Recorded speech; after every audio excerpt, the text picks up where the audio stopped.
It took a while for my wife, 28 female, and me to have any real conversation about the bruise on her neck. We were stuck between arguing and her showering our daughter, 4 female, and me with affection. I rarely saw the bruise because she was turtlenecked up, but I did note the healing process from reddish purple to yellow. There wasn't any more discussion about the Vegas retreat. She made it clear she was done talking about it and that she shouldn't need to defend herself to her husband. I told her she could do whatever she wanted, but I was done being treated like an idiot and I wasn't sharing a bed with someone I couldn't trust. So I moved into the guest room. Communication stopped. The silences were palpable. Even our daughter noticed. I'm not proud of that. I try keeping her out of fights. My wife came to the guest room one night and asked if we could talk. I could tell she's been crying. She said she hated the way things were between us. She felt she was losing me either way. I told her I needed complete honesty. She confessed she hooked up with that coworker, 23 male, on our daughter's birthday. The hickey was from him.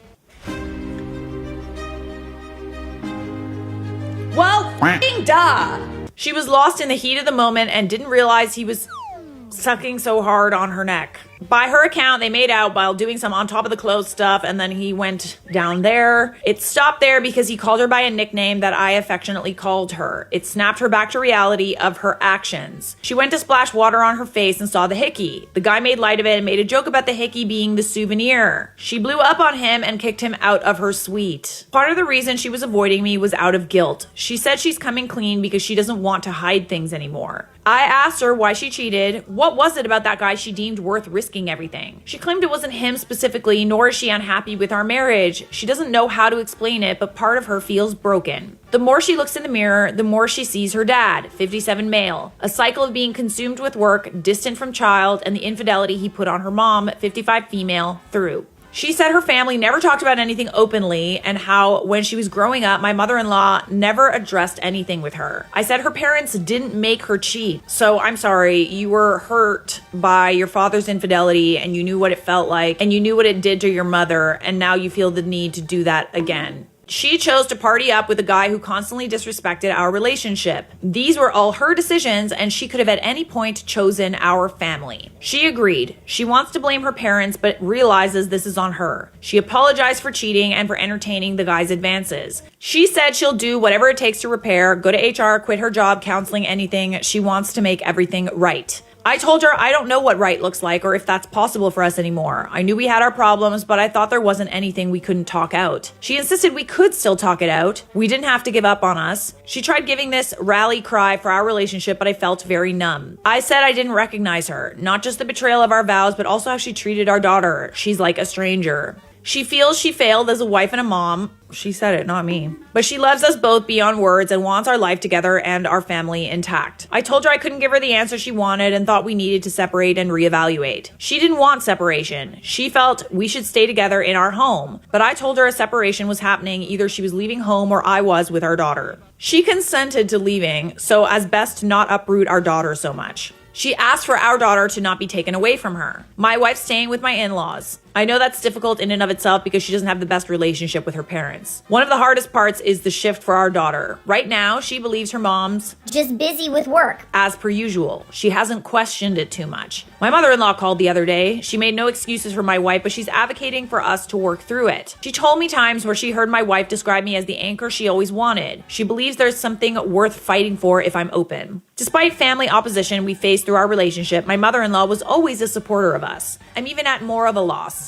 I can't imagine this kind of betrayal from my wife. She was my safe place. I feel numb yet broken. I'm in love with her. That hasn't changed. But I don't see myself, her, our relationship, or our family the same. Everything's more tense because it's fresh. I think a period of separation is for the best. I'm not sure about divorce. I haven't let myself fully go there. I'm not set either way. I don't know where things go from here, but I'm focusing on our daughter and taking things one step at a time. I feel that's all I can do right now. Things have been a little chaotic with the new status quo after my wife, 28 females affair, but I'm taking everything one step at a time. My wife and I explained the separation to our daughter, 4 female, in simple, concrete terms and reassured her that we both still love her without going into reasons behind the separation. Our daughter has always been a very observant kid, but I don't think the separation has hit her yet. She doesn't see the difference between her mom not being home and her usually busy with work. Oh, that's sad. Oh, there's no difference, eh? Ooh. During visits, she's more distant toward her mom and clings to me. My wife attempted to play with her on this toy set, but our daughter wasn't having it and shouted at her mom that she didn't want to play with her. The disconnect between my daughter and wife hurts in a way I'm still processing. I knew my wife's work-life balance took its toll. Pre-Vegas, we were supposed to be working on reconnecting, but just how fractured things are is a lot more apparent. Our daughter interacts very little with her mom and becomes quiet around her like she does with strangers. I feel at her age, we, as her parents, should be who she's closest with and not this disconnected from her mom. Their dynamic is something I've been reflecting on. My main focus is making sure my daughter's okay through all of this. As far as between my wife and me, she's advocating for us to reconcile. She expressed she wants to work on our marriage, not solely for our daughter, but because she loves me. Her rally cries for our relationship are still falling flat for me. I can't give her what she wants right now. I told her I wish she would have given herself these rallies before cheating. Yeah. It would have been nice if, it didn't get to that point, where were these, let's work on it before we make bad decisions, She's adamant about the affair timeline and what occurred with the coworker, 23 male. They connected because she felt bad he wasn't fitting in. He kept flirting and treating her like royalty. It started feeling good on the rougher work days. They had an emotional affair, even though she didn't label it as such at the time. The emotional affair turned physical during the retreat. She dissociated from her life back home while away in Vegas. She still swears they only giggity-gooed once. The hickey came from foreplay, and he called her my nickname for her, which shook her out of it. Yeah, it's interesting that he knows the nickname. I feel like he was trying to take her place. She snapped at him about his immature attitude with the hickey and then kicked him out of her suite. She thought she could quietly end things and salvage our marriage. I asked her if she wore her wedding ring during giggity times with him. She confessed she did, knowing this hurts like hell. To me, our wedding rings were a physical symbol of our love, commitment to our vows and our bond. She tarnished our rings. I haven't been able to wear mine. It never hurts any less. These are just new levels to the hurt. Ugh, bestie, I'm so sorry this is happening. She admits to contributing to blurred lines. She's now changed her number and claims to have cut contact with the coworker. She reported the affair to HR. The company has suspended both of them while they investigate the extent to which the affair impacted the department. Coworker relations violate their policy, and it doesn't look good for my wife in terms of power balance since she was the guy's mentor. They're also calling into question if she gave him favoritism. Some have suggested I reach out to the coworker. I've considered it, but I'm not in a place to. I feel a lot of anger toward him. He knew exactly what he was doing with the hickey and nickname stunt. I wouldn't get anything from him except trouble. He's not worth it. I'm choosing to focus on my daughter. I've chosen to pursue marriage counseling. This isn't under the promise of reconciling, but as an assistant working through the separation as healthy as possible for our daughter. I'm still numb in a lot of ways. I never thought this would be how my marriage and family turned out. I've seen it happen to others. I've heard stories. I thought I knew what it was like, but it's nothing compared to dealing with it yourself. I don't feel like the same person anymore. I don't know how everything will pan out. It's an uphill battle, but I'm trying to show up to the battle. It's the best I can do right now.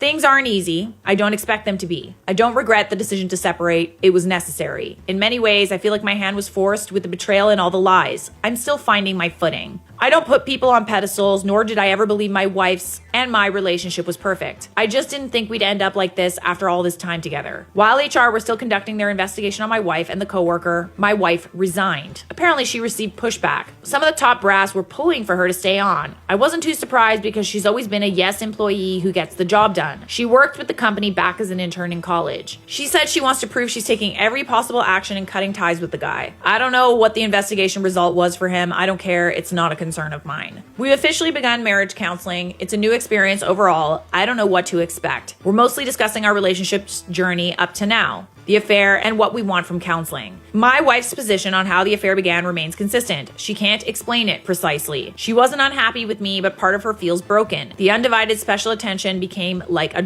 to her. The convo shifted to my in-laws, my wife's family life, and the impact of my father-in-law's infidelity. She believes she's a reflection of her dad and how she's both a parent and as a spouse. As a parent, she tried convincing herself she was better than him by showering our daughter with gifts in light of her lacking presence. As a spouse, she tried convincing herself she was better because the affair wasn't physical pre-Vegas. She thought as long as they didn't do anything physical, then she was better than her dad. That was something she told her affair partner while in Vegas, actually. They could hang out as long as it didn't turn physical. I feel like she had so many chances to choose differently, to choose us and our family, but she tossed our daughter and myself to the train tracks. Our relationship wasn't enough to stop her, our wedding rings weren't enough, and our crying daughter wasn't enough. She chose herself every time. She was selfish. She mentions the nickname thing, making her snap back to reality as if it's supposed to make me feel better. It doesn't. Like, what about the fact that you were wearing a wedding ring the whole time? Didn't that make you snap back to reality? Didn't your daughter's birthday make you snap back to reality? I believe she only stopped because she got there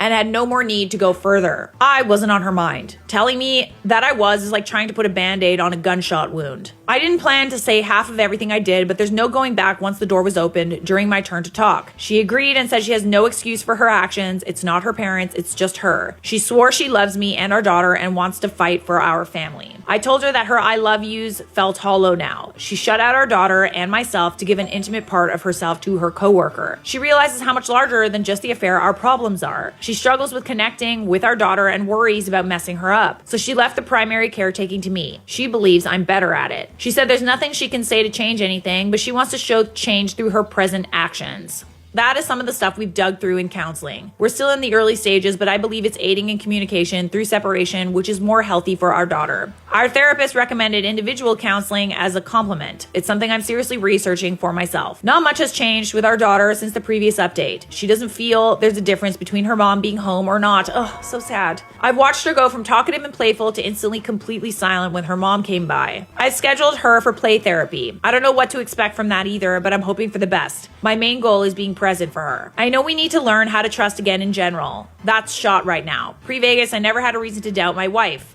My trust was something she had as an irreplaceable partner. I've been betrayed before, but this one did a number in a way others hadn't. I'm trying to stay afloat and focus on what I have rather than what I lost. I can't afford to get lost in myself. So OP maintains that this is not about reconciliation at this point. He wants to just improve the relationship for his daughter. So we have one more update. 5 days later.